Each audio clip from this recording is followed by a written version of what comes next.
Okay guys, Jason here again from Alliance Corp Property Experts. I've got another fantastic quick video here for you guys today.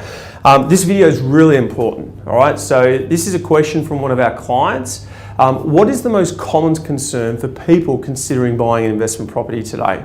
All right, and you would have the same concerns because the reality is only 95% of investors have one or two properties. Why is that the case? Why don't people have more investment properties? I can tell you the answer is cash flows. For the vast majority of people thinking about buying investment properties or building on what they already have, the most obvious concern is, Jace, what happens if I lose my job? What happens if I buy my investment property and I can't get the rent that I want, or the property's sitting vacant, or interest rates rises? How do I manage those cash flows? What if I don't have the money? All right, now this is a good concern. You know that you need to be concerned about this because the last thing you want to do is be in a position where you can't make the repayments, your interest repayments and the loan repayments on that investment property, because you will be forced to sell, and it might not be a good time to sell. It will obviously cost you money to sell that property as well. So you never want to be in a position in that you're forced to sell your property. You only ever sell your property in the future as a part of the strategy. It's part of your exit strategy. So let me show you this quick example. This is going to blow a lot of people away because you don't learn this when you speak to the banks. You often don't learn this sometimes when you're organising your loans through various groups, individuals, etc. This is critical because this will allow you to multiply, all right, and replicate one after the other. Now, there are other considerations when buying investment properties in terms of securing the finance around your borrowing capacity, etc., and that also determines how many you can buy. I'm not going to talk about that today. That's a whole other video. There's plenty of videos on the website, and there's plenty of ebooks if you go to the website to learn about that. I'm just going to talk to you about managing your cash flows in a way that's going to give you confidence to grow your portfolio. So, we've got our steps over here. So let's start with the first step. So the first step when building a property portfolio is, even before you think about locations or what type of properties, you first need a finance strategy. Because remember, as an investor, your primary goal is to borrow money. You just happen to choose property as the vehicle, all right? So property itself is just the vehicle. You are there to borrow funds. And if you don't set up a strategy that allows you to keep borrowing the funds or manage the cash flows in a way, you're not going to be able to grow that portfolio. So there's a lot of people out there who already have a home. It could be their home, it could be an investment property, and you've got equity. You know, that's what you own in that property when you deduct the mortgage balance. In this example, this client's got plenty of equity there sitting in the home and it's just not doing anything. So one of the first things we want to do is go back to the banks, get the properties revalued and pull some of this equity out. So effectively what we do is we create a couple of loans, an investment loan with an offset facility, and this master facility will then hold funds ready for you to invest in your portfolio. Why do we do this as opposed to just getting an investment loan that's secured to the home? Well, this is often what the banks want to do. It's called cross-collateralisation.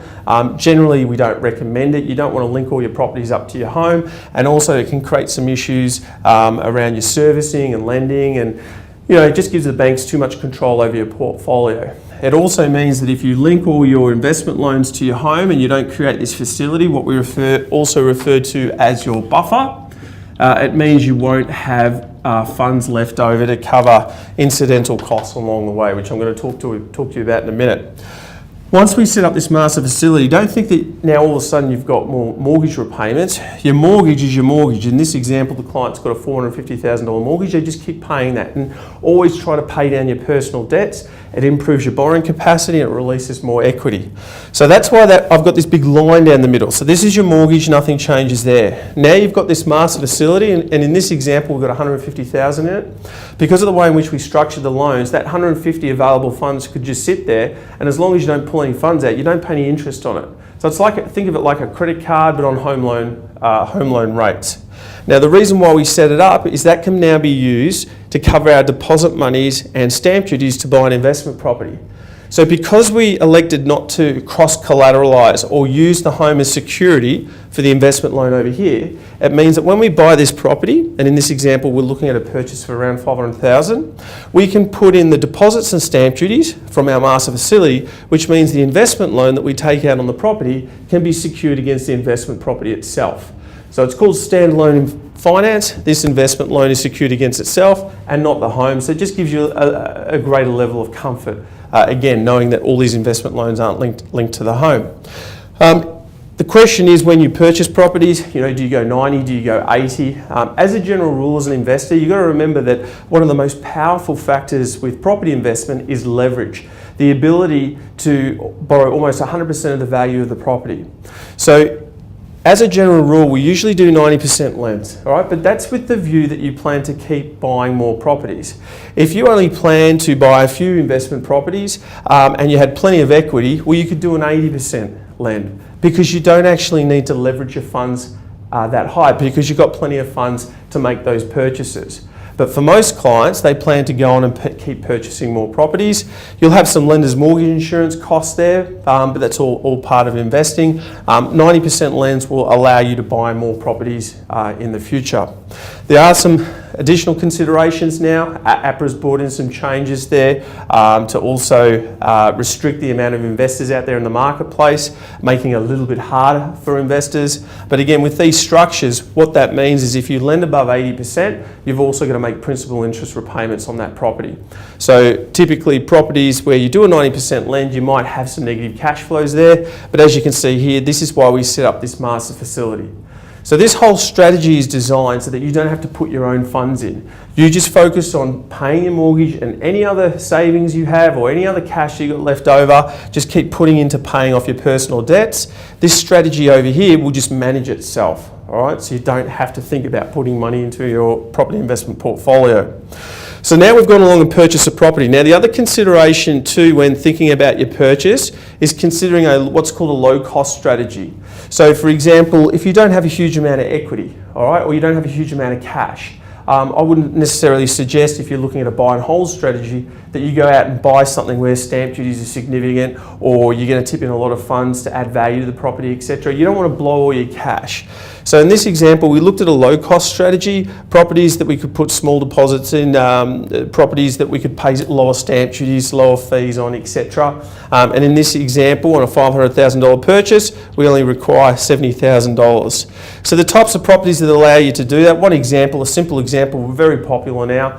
In the growth corridors now, we've got a lot of people moving into our growth corridors around our major capital cities because housing is affordable and all the new infrastructure and everything's going in there. Rental yields are high because the properties are brand new. Typically a lot of investors are looking at like houses or house and land packages, because if you buy the land first, you pay a lot lower stamp duty because stamp duty is only paid on the land. So that's just one example of a low cost strategy. So you can see in this example, we've only required $70,000. All right, and that $70,000 can come from this master facility. As you can see here, they've got plenty of funds left over. All right, so in this particular example, they've got almost $80,000 left over as a buffer. Now, once you purchase the property and you've got tenants in the property, the rental income and all the tax deductions from the property will feed into this master facility, and all the loan repayments will come out. If this was an interest-only loan, because this particular property is a new property like I mentioned, your cash flows on the property would normally be neutrally geared. But because you've gone to 90, you've lent above 80%, the bank will ask you to pay some principal. So you might end up paying an extra $100 to $150 a week to cover the costs, but that $150 can come from your buffer. And remember, that $150 is principal repayment, so it's actually paying down this loan that you have here, which is for $450,000 plus some LMI. All right, so don't be concerned about the extra requirement. It's a concern for people that don't have these master facilities, because if your property has negative cash flows, for people that don't put these master facilities in place, they're having to find that $150. You don't have to find it because you've got these buffers in place. And remember that that is actually paying down the loan over here, as opposed to an interest-only loan where the loan doesn't get paid down. All right, so it's not a big concern.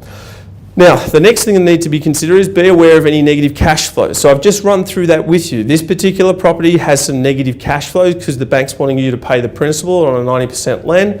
That comes from the buffer over here, and you've got plenty of funds to cover that for many, many years. And at the same time, while this is going up $150 a week in terms of the funds that you've used, remember that your loan is coming down $150 a week over here. So really, it's not actually costing you. All you're simply doing is increasing debt here, but you're reducing the debt over there. The next thing that we need to be mindful of is ensure you have a buffer. So I've spoken about the buffer already. You can see here how the buffer can protect you. So the buffer is so important. So if this was cash or if this was equity, the question is, what happens if you lose your job over here? It doesn't affect what's happening here. Now, generally, you would have a small offset facility against your mortgage, and we would always recommend you have some funds in there as well, a small amount of funds for a rainy day, or if you did lose your job, so you know you can dip into that offset. You might have, $30,000 to $50,000 sitting in an offset here, so you can always dip into that if you were working or between jobs. The properties don't care because all the cash flows are managed through this master facility. Not having a job only affects your ability to get a loan to buy more properties. All right. Things like the property sits vacant, so between tenancies you'll have a situation where you're not receiving rent. It doesn't matter, the mortgage repayments are coming from your master facility. So again, it doesn't affect your lifestyle over here. You don't have to put any funds in. Interest rates will fluctuate, yeah? So in the future they will go up. But that doesn't matter because as your cash flows or your negative cash flows increase, it can be drawn on the buffer. And over time, interest rates go up and down. There's no reason to be concerned about it because it's something you can't control. It's just part of investing. But again, make sure that you anticipate how that affects the cash flows. Ensure you pay down your personal debts and top up your master facility. So it's really important over time. One of the primary focuses, aside from building your investment portfolio over here, is to also pay down your personal debt. Your personal debt is an anchor in terms of your ability to borrow and your ability to access equity. As you're paying down this mortgage, you're creating more equity that you can use to push into your master facility in the future to buy more properties, to cover more deposits and stamp duties. The sooner you pay down your mortgage, as you're paying it down, you're reducing your personal debt, which is improving your borrowing capacity, which again helps you borrow more money from the banks to keep growing the portfolio. So all you need to do is just copy this strategy. So once you've got your first property and all your cash flows are linked to your master facility and you've got plenty of buffer, then you can go get your second property. All right, now let's assume you bought the same sort of property, 500,000, and you require about 70K. You can see here that another 70K out of this facility means that your buffer's getting a bit tight. We'd be down to 10K. So that's why I'd recommend you do a top up. So you can do a top up from the home, just maybe pull across another 50. So now all of a sudden you got a master facility of 200, and then this buffer now becomes 60, all right? And it keeps you sleeping easy at night, and so on. Now your ability to keep pulling equity across is also linked to your borrowing capacity. I'm going to teach you all that in another video. This is just about managing the physical cash flows going back and forth and demonstrating to you that with these strategies, you don't have to keep putting funds in. All right, you've got the master facility, you've got the buffer there to do it, and that's how you replicate it. This is how people go on to build big portfolios.